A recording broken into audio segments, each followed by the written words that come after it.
Well, here's a good example of the delusional fantasy land that the Trudeau Liberals live in. Let's take a look at the video. Thank you, Mr. Speaker. When asked, farmers have stated that their number one worry is not the markets, it's not the weather, it's not international trade, it's the policies of this federal government.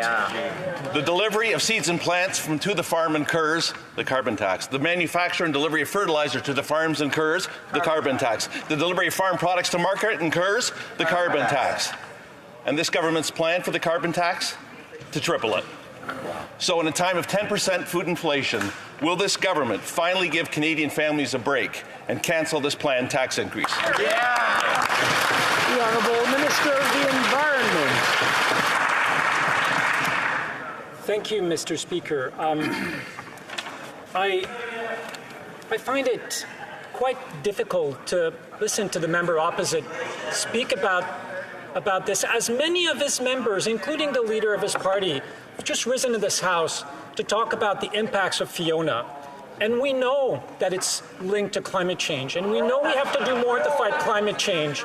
And we know because of climate change there are more hurricanes on our east and western coast, and they are more and more severe, Mr. Speaker. So I'm having a really, really hard time to find an answer to this question. Thank you. So his argument, I guess, is that the carbon tax will stop hurricanes, which it will not do. In fact, Canada can do nothing to change the climate. And it's not hard to understand why, because let's take a look at who emits the most CO2. Well, you've got Asia, 53% of global emissions, 27% from China, and going up. And there's not a thing that Canada can do about the thousands of coal plants in China. So 53% just from Asia, that's a lot. North America is only 18% of global emissions. And where is Canada? 1.6%. Canada could just never pull another drop of oil out of the ground. Canada could stop using all fossil fuels today and it will make absolutely zero difference. Zero. Canada cannot change global climate. We can't change our own climate. This is just a fantasy. And if Canada wanted to do something that made at least some sense, you could invest heavily in new nuclear technology, which is very safe. Researching new technology is probably not a terrible idea. How about bringing back manufacturing to Canada? That seems like a good idea. That way you don't have to ship using fossil fuels pretty much everything you use from the other side of the world. At least there's some sense to that, right? A carbon tax is going to do nothing other than make people poorer. And who does it hurt the worst? The people that are already poor. And it's an absolute certainty that a Canadian carbon tax is not going to prevent hurricanes. And maybe somebody should ask the question if hurricanes are increasing anyway. This is from Geophysical Fluid Dynamics Laboratory.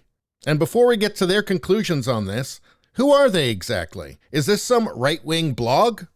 Well, it says here that research at GFDL is facilitated by the Atmospheric and Oceanic Sciences Program, which is a collaborative program with Princeton University.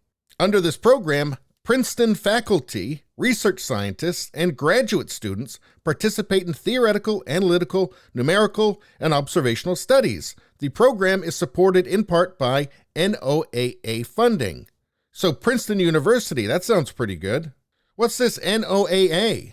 That is the National Oceanic and Atmospheric Administration. It's an American scientific and regulatory agency within the United States Department of Commerce that forecasts weather, monitors oceanic and atmospheric conditions, charts the seas, and a bunch of other stuff. So, I don't know. This is all sounding pretty legit to me.